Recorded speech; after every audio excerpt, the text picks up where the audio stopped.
anyway, as soon as I saw what was going on, it was the win-win-win model that did it for me. It was the fact that this model is helping people in developing countries earn more money than they could really earn generally. This is the Platinum Podcast. How did you start gaming? How did that all begin? So you were I started gaming.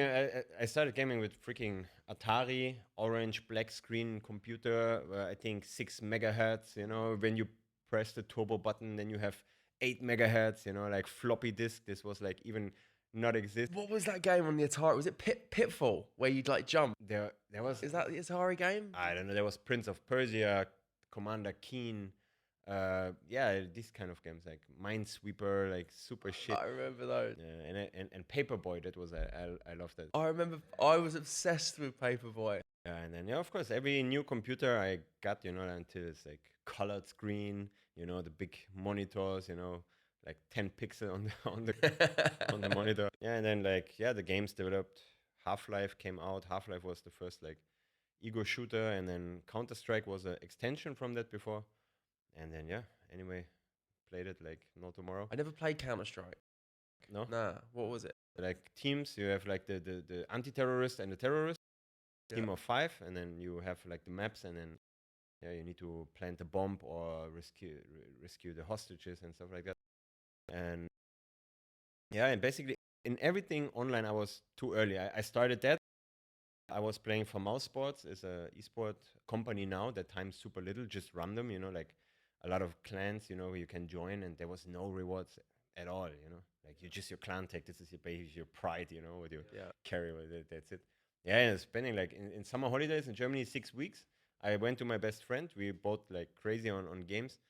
And 6 weeks, I basically lived in his place. We woke up like 1 in the afternoon, and then we played like 8 in the morning. So like every day for 6 weeks. This was our summer holidays. And you're just doing it for fun? Yeah. There was nothing. There was no reward. This was just fun. The gaming space like now, it's a completely different thing, right? So when I was a kid, like I just played games. I never saw it as anything like worthwhile. If anything, I saw it as a waste of my time, like as time got older. But like the whole world's changed now. People are in a very different space with gaming.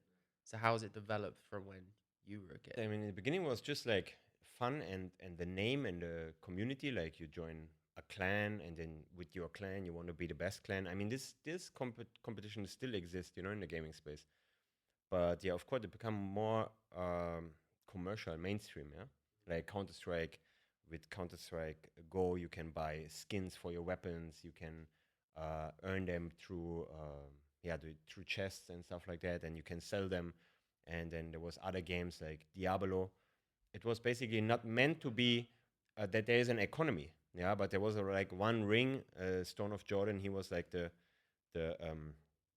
so rare, and then it became, through the community, it became the currency of the game, without anybody from Blizzard, the developer, even involved in it. And then one sword, the grandfather, was sold that time for $1,800, I believe. It was like the first in-game purchase ever made, like in this kind of size. And all the gaming news talking about this one purchase. Now we make billions of dollars, and $1,800 was that time the hit. Everybody was talking about it. I remember that. And this is on Diablo, yeah? Diablo 2, yeah. I actually played that game. That was like, because I was still kind of playing games on and off around that time. I must have been about 12, 13 years old.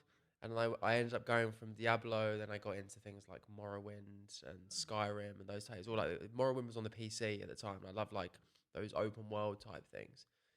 So when they made that purchase, were they like buying so essentially they're just buying nothing. It's something that's been generated by the game. There's just, obviously it's very rare in the online world. You can't get many of them, but they could make as many of them as they wanted, right?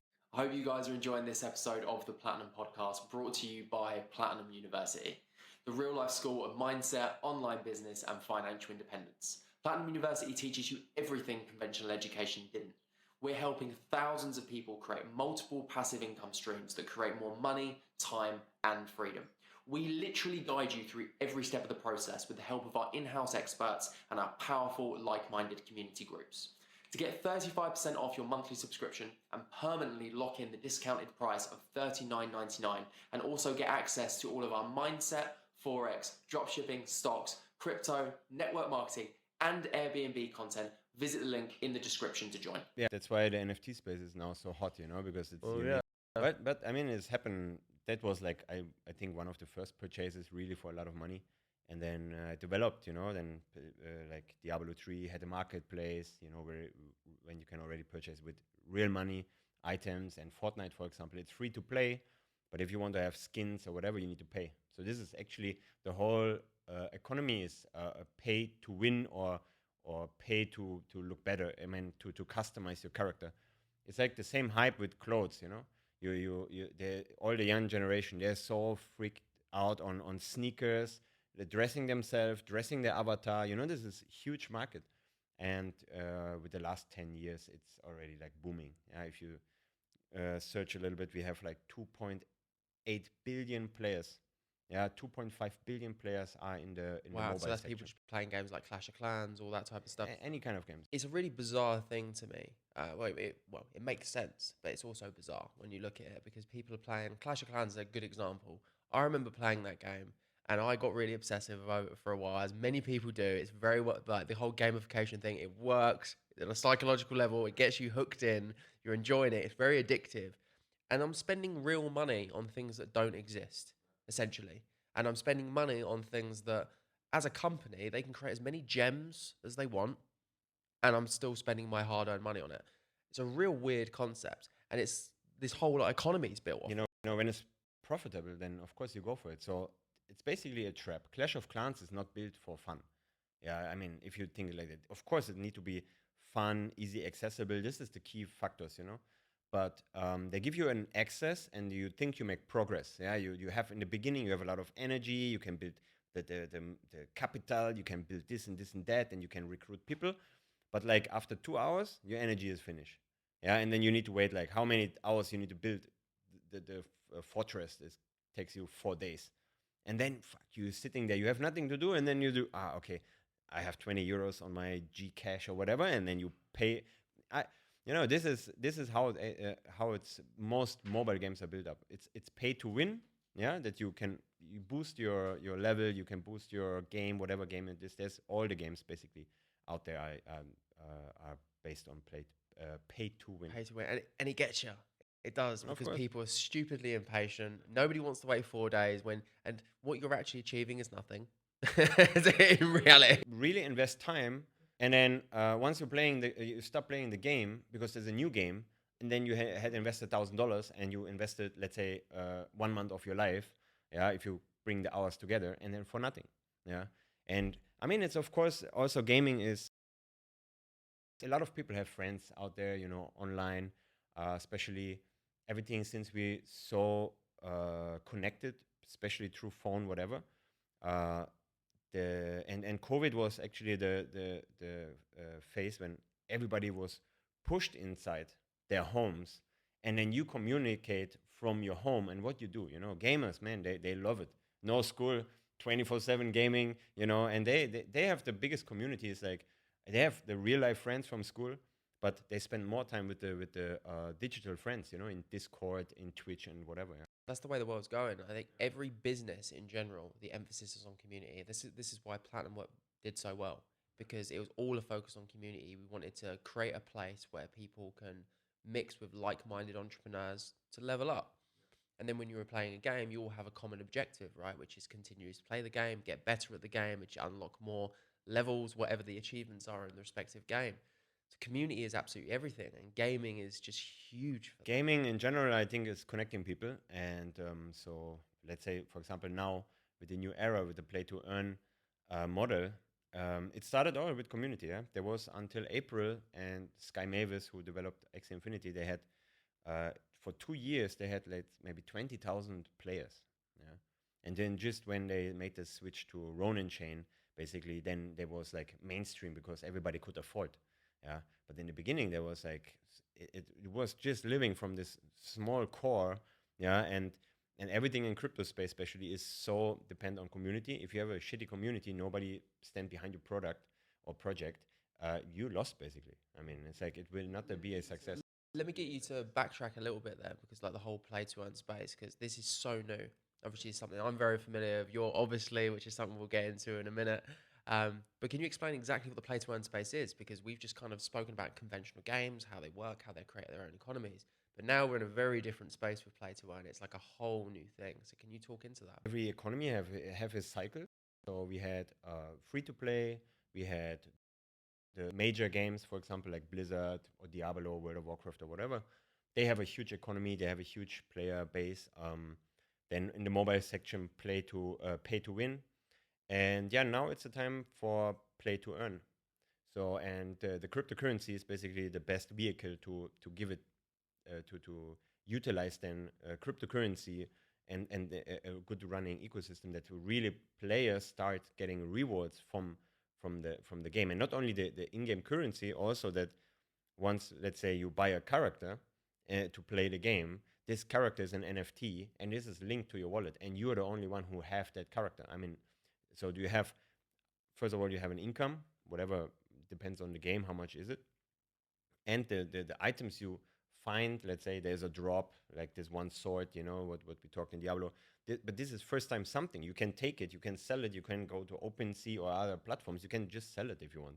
It's you can move it around wallets and sell it to people. So yeah, let's just differentiate a little bit for people that are still unfamiliar. So you've got like the just playing for fun space that we've had, which is just conventional games that probably most people our age, like I'm 31, most people grew up with. And then you've got the play to win, which is where you're purchasing things to further developing the game, like Clash of Clans, where to get further along. And now you've got this play to earn space where everything that you win in the game has a monetary value because it's tied to an underlying cryptocurrency, right? That's a whole new thing for so many people. So the way it works, so just for people to really understand, you have a cryptocurrency. Let's take Axie Infinity as the perfect example. You have an underlying crypto asset known as Smooth Love Potion or SLP, which is essentially the experience points that you win in the game for winning. And as you win these experience points, these go into your wallet, your crypto wallet, much like Bitcoin or Ethereum or any of these other coins do. And because it is a cryptocurrency, it has a monetary value, which then can be exchanged for real US dollars, euros, pounds, whatever you like, right? How crazy is that? That's insane. I was waiting basically my whole life for that. Now I'm 36, so I'm not playing that heavy anymore, but still fascinated. Yeah, but yeah, again, so just an example, because Axie Infinity is basically the pioneer in that play to earn space. There have been already play to earn games, but with less rewards. And Axie Infinity opened the space that, first of all, you can own your land in that game, you can own the characters who in that game, and you earn the in-game currency SLP, the Smooth Love Potion. And this one even gives people people can earn a salary around 500 to 800 to $1,000, depends on their skill.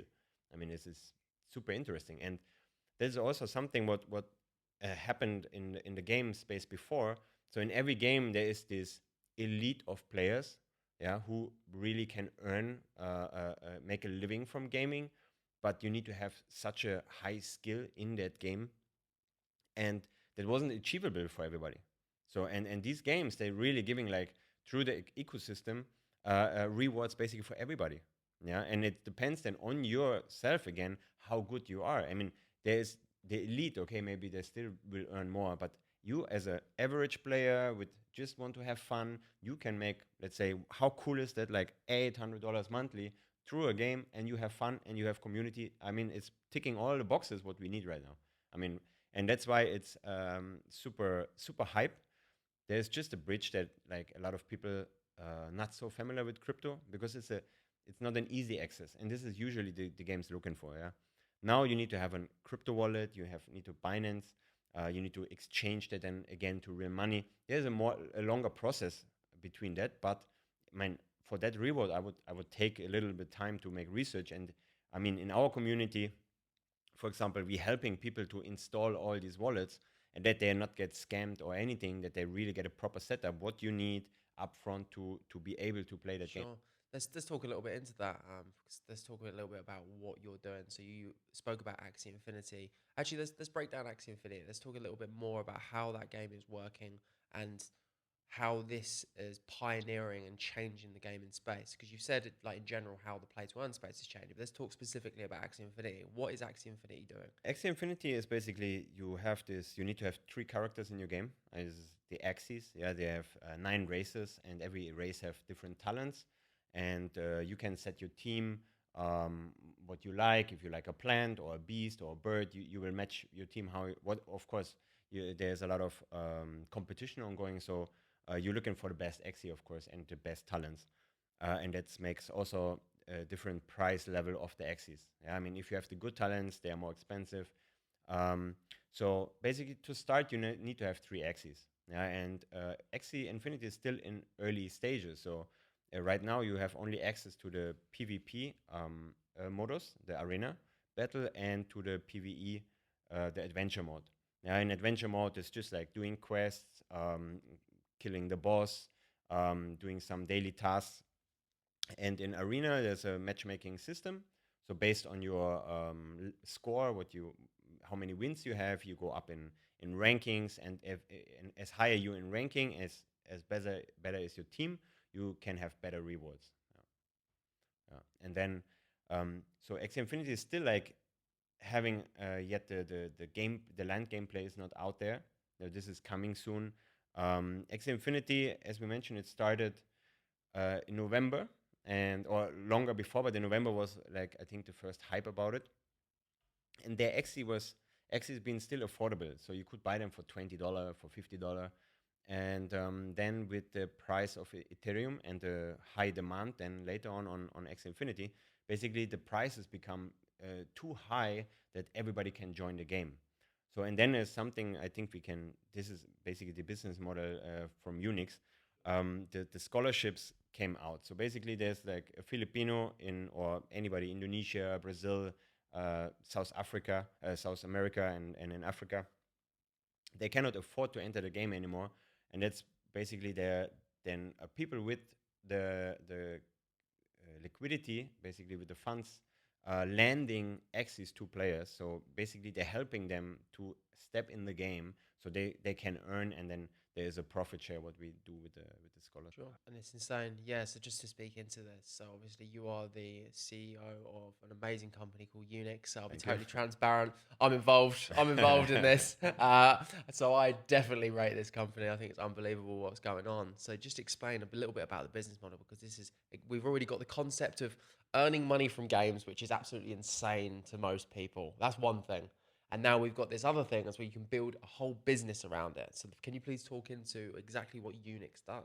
I start maybe how we get there. I mean, because it Yeah. is an insane journey. So basically, Yeah. I was in a quarantine, 14 days, and in a hotel room, and I had to waste time. I mean, I was working, but I also like in my break, I played one game, Raid, I think it's the name, and it's the same in the trap. Yeah, so I got like level up, and then I want to get faster because I have too much time. And I'm in here for So 14 days, so what else are we yeah. going to do? So I bought some diamonds to get a monster, and I bought some gold or whatever. And then after 3 days, I spent like 600 euros on that game. I thought, what the fuck? And it's like, fuck. And then I told myself, "Man, fuck, sorry for the word, yeah. No, you can swear on here, bro. It's fine. After the quarantine, I know I'm not going to play this game anymore, you know. I will not log in one more time after the quarantine. So I said, fuck. And then I was thinking, there must be a game out there who is basically really that you can finally earn something, you know. And then actually my research started, especially in the crypto space, also outside of crypto. But so I found Axie Infinity, as I said, in November, but it was still not. It was the barrier there that it was basically based on Ethereum chain and with a high gas fees. So it was I still observing it from November until April. And in April, they opened the side chain, the Ronin chain, what the Axie Infinity player used. It's basically designed for Axie Infinity, and there was no more gas fees, and that was basically the open up for the mainstream market, and people could enter now for low fees because for every step you do in Axie, you need to basically make a transaction. This is how crypto works, And then with Ethereum, every transaction is $20, $50. You need to have so much Ethereum and good pocket, to really purchase the game and We're saying that you just spent 600 euros on Yeah. fucking diamonds or something. Exactly. I had my Axies, and then once Ronan switched, me and my partner Eric, we put some money from our pocket and we bought like more Axies, how it works, breeding now. We really get deep into it, and we saw then immediately the massive opportunities what Axie Infinity brings. So basically, we fully committed then in June this year. We spent more than 100,000 of our own investment to start breeding Axies, heading the first scholarships, and we had already like 60 scholarships by that time. And we been part of a community here in Bali, and the owner of that, or who opened that community, basically he didn't want us to be really part of it. I mean, we can leverage his network, so looking for scholars, but we had so many visions, and he blocked us basically to complete our task, our mission, And then we said, okay, fuck it, let's go. We leave that, and he even raised charges, so it doesn't matter. So basically, we opened our own community. We took our scholars. We call it the core team. It's 44 people, and we had like in total, we have another partner who was also in the community. We had like 60, 80 scholars. I don't remember exactly. And we built the community from scratch. In overnight, we created the Discord server, and I think in 2 weeks we already hit like 80,000 members. Yeah. I mean, it's not happening automatic. We had a strong core team who pushing. Myself, I'm from corporate background. I was in charge for many employees and businesses like social media marketing, ads, and Google AdSense, and so it was easy. It was easy basically to scale that community. We have a referral system and so on and so on. Yeah, and then right now we have 130,000 user in the community.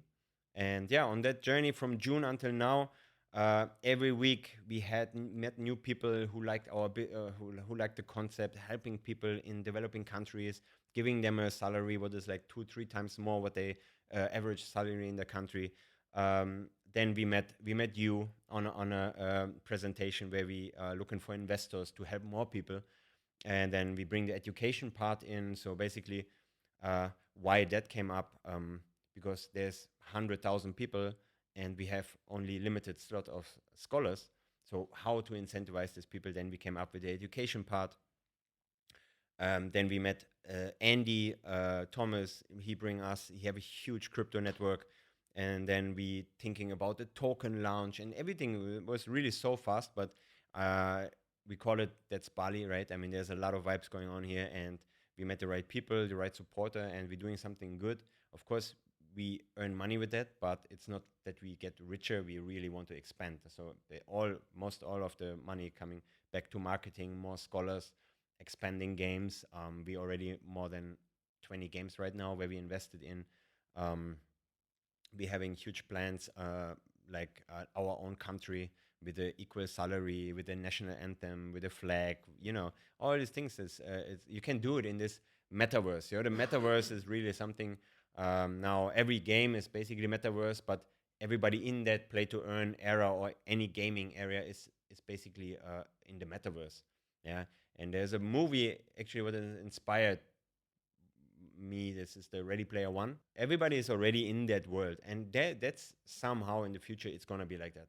And Axie Infinity, if you see the graphics, if you see the game model and the how complex it is, it's basically an indie game. If you would be the mainstream market, like Blizzard or World of Warcraft, Axie is just an indie game. And all these games, they are indie games. They're not really like a Cyberpunk with 150 million invested to make a game, and they living from the sales of the DVD basically when you purchase the game. And all these games, they're indie games. So there's not even the big investors yet in, or the big players like Epic Games, Blizzard. They are not yet even started to develop a game.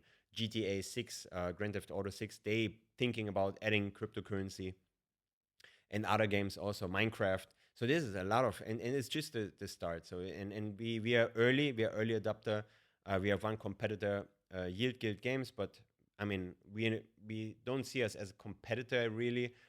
They opened the space, they opened the opportunity that people see what's possible together with Axie Infinity. They have 90% invested in that game as well. So basically, they're Coca-Cola. We come now as Pepsi, but we will come definitely. We can heads up with them. We have a very good model. We have strong team. We have yeah, all and a bright future. Yeah, we are so early. That's really the underline that. Yeah, I mean, it's a real exciting space, which is why I got involved anyway. As soon as I saw what was going on, I just it was the win-win-win model that did it for me. It was the fact that this model is helping people in developing countries earn more money than they could really earn generally. It's earning great money for investors, and obviously it's earning money for the company as well, which is absolutely amazing. And the only thing real stopping this train is they're running out of people in developing countries that stand to benefit from such a beautiful model, and all of this from gaming. And it completely blew my mind. I was looking at it as obviously I wanted to invest. I was like, I definitely invest in this, no questions asked. I was like, but I actually want to be involved in this because it's so powerful, like the impact that this can have, and especially with the education side of thing. Obviously, running Platinum University, I believe a hell of a lot in education. I didn't have a conventional education, wasn't the best student at school, but I understand the knowledge gap. The difference between living the life that you want is always just having the right information. And unfortunately, people in developing countries don't necessarily get that. People in Europe and the Western world don't get the right financial education to do well, generally speaking. I was never taught about mortgages or about investments, any of these things, right? Now, if you go to a developing country, not only do they not necessarily get this education, but they don't always have the infrastructure as well. So then when you introduce crypto into it, all of a sudden you don't need the same infrastructure. All you need is an internet connection and a phone. And now when you chuck in the fact there's a game that you can live in this metaverse in, it just completely blows my mind. But what you said there was really interesting, because I think for a lot of people, this whole concept can sound completely insane. But when you actually consider, like you're talking about making a country, to say that in a statement sounds nuts, right? But when you actually look at what people do in games, people create guilds. What is a guild? Essentially, you're creating your own little tribe of people, right? What is a country? It's a collection of people in a particular geographical location, right? So if you create that same thing within a game, you are creating your own country all of a sudden. What do you have to issue? A passport for it to be real? Like, what then defines it as a country? Because the metaverse is a completely different space that nobody even understands. This is the interesting part. So I mean, we can develop the metaverse. You know, metaverse is like so open, and metaverse doesn't mean it's only gaming. I mean, it can be, as I mentioned, a digital country. You own a piece of land on Sandbox. You can own a piece of land in Axie Infinity, and your guild can utilize it. Yeah, they can complete tasks there. I mean, there's also interesting. So all the people who basically play for us, they're also employees. You know, it's like really everybody have basically a duty within the community, and so that's why I won't really have this country and a plot of land on Axie Infinity, but is not yet available to buy. But after that, we are not really actually a community anymore. If we can put our players on a piece of land and have meetings there, that's the beginning, you know. And then to develop the metaverse is just about ideas also. You know, it don't need to be a fancy game only. You can really gather people in a virtual hub, or you know, where people exchange knowledge. That's what we do, right? As you mentioned, just for some countries, English is already a very good or in a job requirement. Yeah, and a lot of people we're talking to, not that they don't get the proper education, but there's a lack of English, so they can even already improve their chances to get a job in real life. I mean, all that among the community. This is just a bonus to be part of that. Yeah, and it's also not that our players they like need to play the whole day. I mean, X Infinity basically just need 2 to 3 hours. Yeah, and then but they're so happy. I mean, they're spending really. If you see the streams of them, they sleeping in their stream together. Like there's a guy sleeping, the other one is singing karaoke, the one is playing guitar. I mean, it's crazy, but it's like people living their life in the this is what I see as metaverse. You know, people live and sleep and do whatever together. They're watching movies together. So one is at movie night, one is streaming the movie, and then 200 people watching the movie in Discord. This is, for me, this is metaverse community, not doing any. The lines are blurred between what is this reality and that, and the only thing that really dictates what reality you're existing in is where your consciousness and your attention is. So every time I'm scrolling on Instagram, my consciousness and my attention is in that device, which is in the internet. Essentially, that's where my attention goes. Every time I'm playing an online game, all of my thought processes, I'm that avatar becomes me, right? The person. That's why people care about what the avatar's wearing, Exactly. because that is something that represents them, and all of their thought processes is going into what is this avatar doing in this world, not the actual real world. So how do you, at a certain point, I was thinking about this the other day. As soon as you add VR into the equation, you're literally living in a hologram at that point, right? That all of a sudden, when VR gets introduced, there's a world that exists in the internet, and you actually can trick all of your senses into feeling like you are in it. How do you then differentiate between what is the real world and This what is isn't? at the end. We I don't know. I think that's will be the end game. VR. This is still need 10 years, 15 years from now. I think now the indie game, or let's say not indie game, but the first hype is there about play to earn, and when the big players coming with well designed concept, I think this is the next level. But this is also, from now, it's like 5, 6, 7 years until this happens. So yeah, and Axie Infinity pioneer, we love it, we play it. Our community expanding. Yeah, we launching our token to get more funds and to get more visibility, to realize our dreams. Yeah, because all of that is it's about funds, and we can make faster progress if you have supporter. And it's super easy actually to find. I mean, seed sale. We not even announced it. It was already sold out like over $1 million overnight. Private round is ongoing, and we not even started pitching, and we have like I would say 40% sold out on the private round, and in total it's gonna be 10 million what we're raising. And again, it's not for making us richer or anything. I'm happy with what I have in life, what I achieved, and it's really about building something long lasting. And it's also not only made by a scholar. We also see, as I mentioned, yeah, our scholars are our employees. So when the scholarship finish, when a scholarship is finished, right? In a university, you finish like after 5 years of studying, and then you go in the job. So with us, after a certain amount of time, you become citizen. So you become privileged, like healthcare, retirement funds. All these things are lined up. Why not to doing it? I mean, this is things what give people safety. And if Axie, and we have a good contact also with the co-founder and with the team, because of course they living from community. We adding a lot of value to the community. We bring more people into the community and adding more in our community. I mean, we are the biggest play to earn community without the game. Yeah, I mean, we have 136 from today on. I mentioned before 130,000. It's probably 136,000. 137 now. I mean, Yeah, it exactly. goes up No, pretty it's damn really, quick. it's really every day. It's like 2 to 3,000 people joining more. We have already like 10,000 people interviewed, but we just like waiting for more funds and to realize, yeah, because you need to like for one team we need around $1,000 to $2,000, $1,500 to $2,000. Yeah. So what's the trajectory looking like? So you've touched in on some different areas of the business. So we've got the scholarship program right now, where obviously we're helping people in developing countries earn money through play to earn games. That's a big piece of it. There's the breeding that's going on. There's the free education that we're going to provide for the community. There's all the different types of incentives that we're going to try and provide. Essentially building a country, like you said, whether it's actually called that or not, it has all the different components. When you start considering healthcare, when you start considering all the different benefits that people who are part of the community get, that's essentially what it is, right? What other things are in the works for UniX Gaming? The free education, this is happening this year for sure.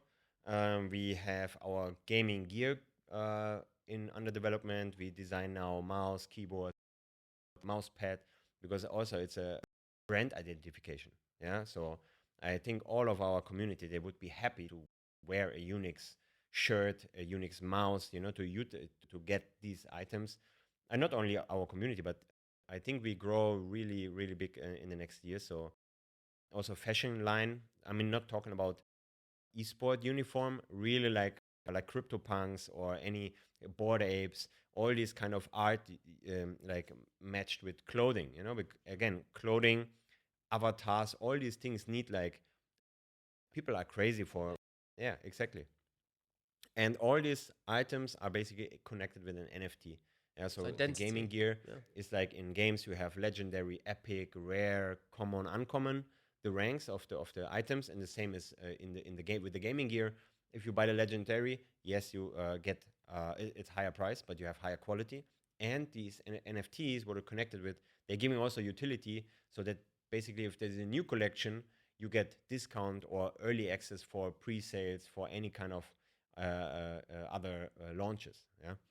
After that, we planning a launch pad for games. Yeah, because we have the network, we have the infrastructure, we have the community, we have 24/7 Twitch stream, we have YouTube streamers, we have Facebook streamers. So the expertise in gaming, in the gaming space. So launching a launch pad for new games to launch on our launch pad, we call it the IQO, so the initial game offering. This is new, but again, IGO.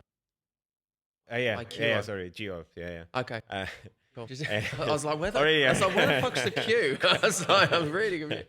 sorry, yeah. And yeah, this is also a plan, because then giving basically new games a hub again to connect, where they already can leverage a network. Yeah, so we want to combine all basically brands, and even it's gaming brands like Razer or whatever. We try to get them become visible, become market leader, not in the only on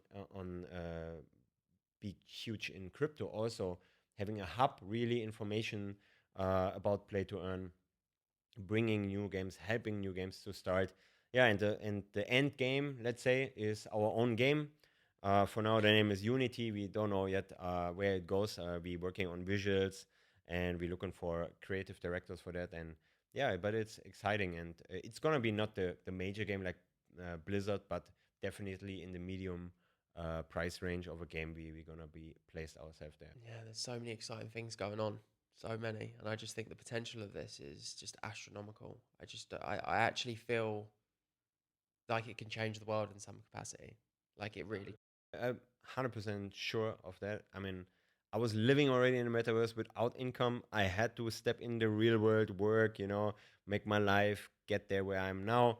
I don't work anymore. I loved my job also before, but to be back in the gaming space, man, I live my dream right now. I'm so excited. I cannot sleep since June. I really cannot sleep. I It's like know. it's like really like I wake up, I go to bed like 11. I wake up 3 in the morning, and then first thing I take my phone, check the community, whatever happened. I check new games. Like I don't know. I love it. It's I'm blooming. This is like I feel like I'm 15 again. Counterstrike came out. I can play all night. It's summer holidays. I love it, man. I love it. I think my main job in this company is going to be keeping you alive. Yeah. I think that's going to be. I'm going to be putting you to bed, going, Mirko, it's man, okay, you just need it's to take a break, bro. Just take a break, bro. And you just be like, I just need a game. I just need a game No, more. it's freaking amazing, man. It's insane what opportunities you have. Yeah. So, could you tell me what other games are going on right now? Because obviously you've got Axie Infinity, they're absolutely killing it. What else is going on? I mean, there's a lot of high quality and larger projects launching. There's, for example, Star Atlas on Solana chain. We have Guild of Guardians. They're still not out there, but this is one of the big titles. Ember Sword will be big. Right now, we in other games like Splinterland, it's pretty solid. We have DeFi Pad, we have Light Knight, we have Davy Kins invested. There's many more games I can name now, all of them. But yeah, we're looking for all these new games, and really it doesn't matter if they're profitable or not, but we will play them because we want to give access, and if it's fun game, we will put our name behind. We will give, as I mentioned, even we have from 100,000 people, we have just 500 scholars or 1,000 scholars, and even these games, they're not giving you $500, but they're giving you $50 monthly. Then we will give access to them, to the rest of the community, plus education.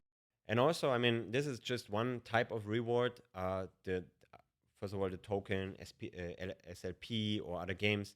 Then we have the token is also, it's a DAO. So basically, you can if you're a token holder, and we will give early access to our community as well, you can stake the token. So from the profits we get from each sales we have or revenue generated, 5% goes back in the pool. So basically, we buy back our own token. This will be basically increase the price over time, definitely from our token as well. Yeah, let's talk a little bit about the token launch. What's the plan with that? So obviously you just touched into the fact that people that own the token are actually going to get a profit share from the profits generated by the company, which is pretty exciting for people, right? They're going to be earning money in the game. They're going to get money from being just a staker and token holder, right? What else is going on with the token launch? Yeah, as I mentioned, a seat is close to oversubscribed. We couldn't get anybody in. This is a good sign. And the private sale is basically ongoing, but we didn't pitch to anybody. Like really, we get more. We get outreach. I mean, we don't outreach. People approaching us. So Rare, Sandbox, Decentraland. I mean, really people who wanna be part of this already. And so there's then the IDO, the public launch, will be cannot announce any date yet. We don't have the confirmation. We so fast everything, but we have the right team on board. We have a good project manager. We have good advisors, and we're looking for more advisors. Yeah, the DAO is also. I mean, it's not only. I mean, not everybody is familiar with the DAO, but basically you can basically get revenue from to be participating as a token holder in the DAO, and you have also voting rights. So basically, when we launching new games or what we invest, so everybody can basically have influence on where we put our next investment, and it's a cool thing, I think. So people really, we give basically the power back to the community. It's like a real democracy, a real functional Metaverse democracy. blockchain dictated Exactly, democracy. Yeah, I love it. That's pretty exciting, man. Yeah. I'm excited to be part of this project, man. I think it's going to be crazy, and I can't even conceptualize where this is going to go sometimes, because it's the scope of it is so huge. And I think the work you've done on it has been unbelievable. Like you're working at such a high rate right now. You're covering so many bases. You're getting so much done. You're talking to all of these different people, experts in every different department, to try and make this dream become a reality. And the impact it's having on people's lives is unbelievable. And I think you deserve to be acknowledged for the work that you're doing there. I think it's absolutely huge, man. Thank you. But it's not only me. I mean, it's without a team, you cannot achieve all that. And the best is that you inspired, you work with hardship, and we are lucky that all of our team members basically put their all the hardship in. I'm maybe a little bit more crazy. I told you, I see people sleeping well. I'm the first in the morning, but it's okay. Someone need to push, and even there's also days, when it's difficult. We have a lot of new space to enter, so it's new for all of us. But with a good direction, with a good support, we can really achieve all what our goals, what we have planned. Yeah. I love that. So where can people find UniX? Where can they engage with our community? Where can they get involved? I mean, there's going to be opportunities when the token launches. Yeah. I mean, I'm a bit biased, of course. I'm going to shill this right now. I'm saying right now, trust me, this token is going to pop. But where can people find everything that's going on to do with UniX Gaming? I think best source is Twitter. If you just want to get more news from UniX and also about new games, this is the best source right now. We blog like a blog also. We post all the news in the gaming space. Our website, unixgaming.org, is basically right now only the landing page, but definitely in the next weeks there's going to be a proper website where you can find your favorite games, the new games, the latest game, the latest news, all combined there, but also on all the social medias. We everywhere. I would say we in Instagram, Twitch, Telegram, Discord, Facebook, YouTube, Medium. I forgot any. It's like Snapchat. Not We're yet. In the whole metaverse. We're in the metaverse. Social media metaverse. Yes. So the links you can find in the description below. I don't know if there's something like this. Scott, make sure those links are in there, bro. Scott's got that. Yeah, beautiful. Thank you very much for coming on, man. It's going to be an exciting project. Looking forward to smashing it up. Right. Let's make it happen. Rock and roll. Sweet. Okay, cool. This is the Platinum Podcast.